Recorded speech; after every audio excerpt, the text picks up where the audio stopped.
Hey everyone, it's Susan Jones and welcome back to my Sunday Spotlight. This week I have another video about distance learning for you. I wanted to go ahead and share 3 ways and 3 tips that you can use when trying to build up a classroom community through distance learning. This year it is going to be tough to kind of get that classroom community going, but I know teachers are creative and they are resilient, so I wanted to just share a few fun ideas that might work for you and your students. If you're here, you probably already know this, but every single week I upload at least one new video with a tip, an idea, a strategy, a skill, a lot of times a freebie that you can take and use in your classroom right away. So make sure you go ahead and subscribe to my channel and click that bell. That way you're notified of every new week's video. Now let's dive into building up a classroom community.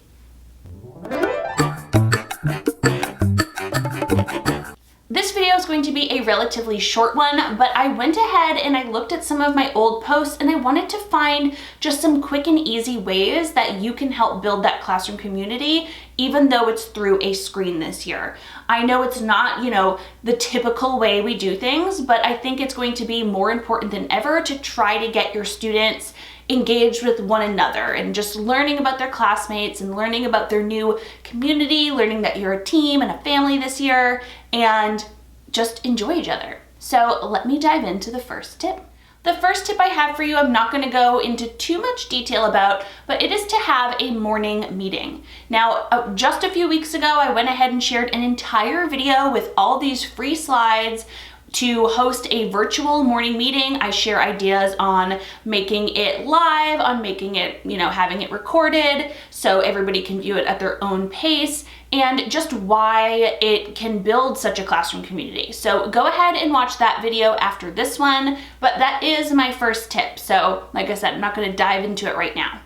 The second tip I have for you about building a classroom community is to have students write letters or type letters to a friend. I'm telling you, as a parent to an incoming kindergartner, my main concern is, that social interaction that students are going to lack. I am so sad that my son Theo won't be able to, play with his friends in the traditional sense, and I know he is safe, but it's still, it still makes me sad. So I want my child to be able to interact with his peers and interact with his classmates and get to know them to the best of his ability, even through a screen. So I thought a fun way to do this would be to have your students write classroom letters to one another. Now I went ahead and made this free little template. It's available in Google Classroom as well as Seesaw. And you can do this once a week, you can do this once every other week, really how often as you would like to, it's up to you. But it would be fun if students could get paired, kind of like a pen pal, get paired with another classmate and just share something about their week or about themselves on the screen. Now, again, they can include whatever they feel comfortable including, so it's completely, like I said, up to you and up to the parents, but they can put a picture of themselves on here, they can put a picture of their pet or just a picture of something, anything you want to go ahead and share, right? And they just tell you about their week and what they're doing and just get to know each other. I thought it'd be a really cute way for them to just, like I said, express themselves and make new friends and kind of get to know about the other people that are in this wild experience with them. The link to both the Seesaw and Google Classroom instructions are down in the description, so you can grab them after this video. The third tip I have for you is the Metoo Game. Now, this is one I shared last year for the classroom and just building community within the classroom, but it totally works online as well. So this game would be one that you would play if you were, doing a live call because you'd want to see everybody. And I give tons of ideas and strategies for doing this game in the video, which I will link down below.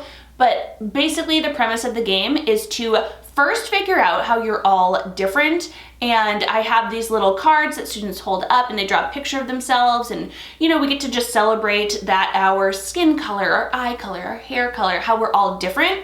And then right after we do that, we realize some ways that we are the same. And then the teacher would go ahead and start and facilitate a few questions to, kick it off.